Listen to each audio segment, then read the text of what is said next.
Praise the lord. Yesu నామముకే జయము కలుగును గాక. పరిశుద్ధుడు మన రక్షకుడైన యేసుక్రీస్తు అతి పరిశుద్ధ నామములో అందరికీ వందనాలు. చిన్న ప్రార్థన ద్వారా ఈ రాత్రికాల వాక్య ధ్యానం చేసుకుందాము.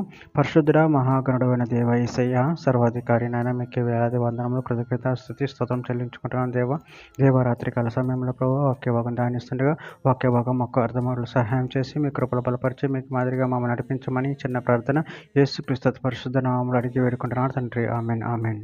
యోబు గ్రంథం 5వ అధ్యాయం 21వ వచనము. నోటి మాటల చేత కలుగు నొప్పి నీకు తగలకుండా ఆయన నిన్ను చాటు చేయును.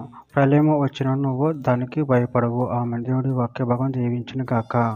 ప్రభునందు ప్రియులారా, ఇక్కడ వాక్య భాగంలో గమనించినట్లయితే నోటి మాటల చేత కలుగు నొప్పి నీకు తగలకుండా ఆయన నిన్ను చాటు చేయను. ప్రళయము వచ్చినను నువ్వు దానికి భయపడవు.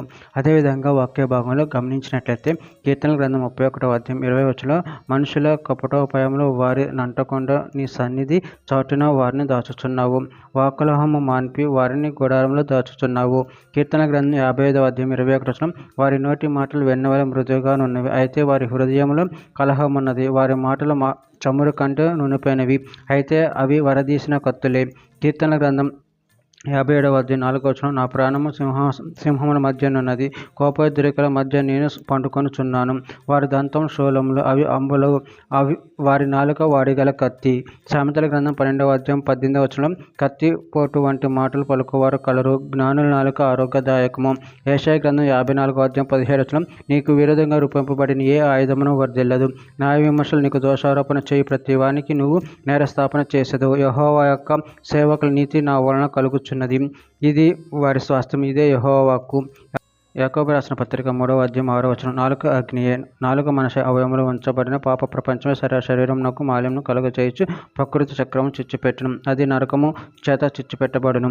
కీర్తనల గ్రంథము 91వ అధ్యాయం 5-6 వచనంలో రాత్రివేళ కలుగు భయమునికైనను పగటివేళ ఎగురు బాణమునికైనను చీకటిలో సంచరించు తెగులుకైనను మధ్యాహ్నమందు పాడు చేయి రోగమునికైనా నువ్వు భయపడుకుందువు.